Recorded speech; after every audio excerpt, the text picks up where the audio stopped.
I do think there's a good framework for thinking is physics, the sort of first principles reasoning. What I mean by that is boil things down to their fundamental truths and reason up from there, as opposed to reasoning by analogy.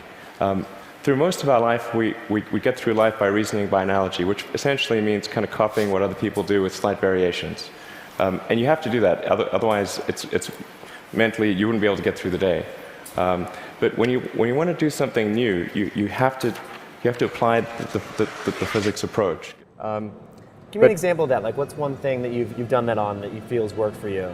Sure. So somebody could say, in fact, people do, that battery packs are really expensive, and that's just the way they'll always be, because that's the way they've been in the past. You're like, well, no, that's pretty dumb. And you say, no, okay, well, what are the batteries made of? So first principles would be to say, okay, what are the material constituents of the batteries? Mm-hmm. What is the spot market value of the material constituents? So you can say, okay, it's got cobalt, nickel, aluminum, carbon, and some polymers for separation, and a steel can. So break that down on a material basis and say, okay, what if we bought that in the London Metal Exchange, what would each of those things cost? Like, oh, geez, it's like $80 per kilowatt hour. Mm-hmm. So clearly, you just need to think of clever ways to take those materials and combine them into the shape of a battery cell, and you can have batteries that are much, much cheaper than anyone realizes.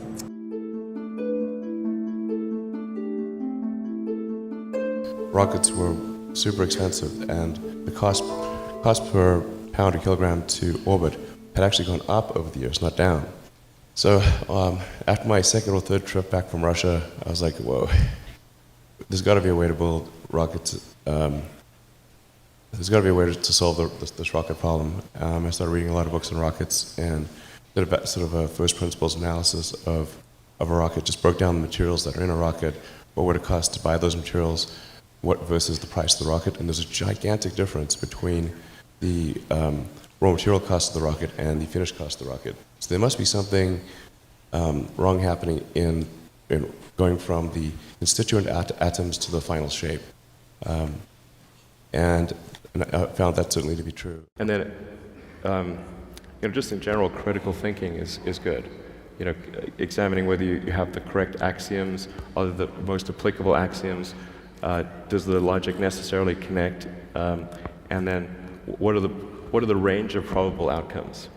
Outcomes are usually not deterministic; they're a range, and so you want to figure out what those probabilities are, and make sure, ideally, that you're the house. It's fine to gamble so long as you're the house.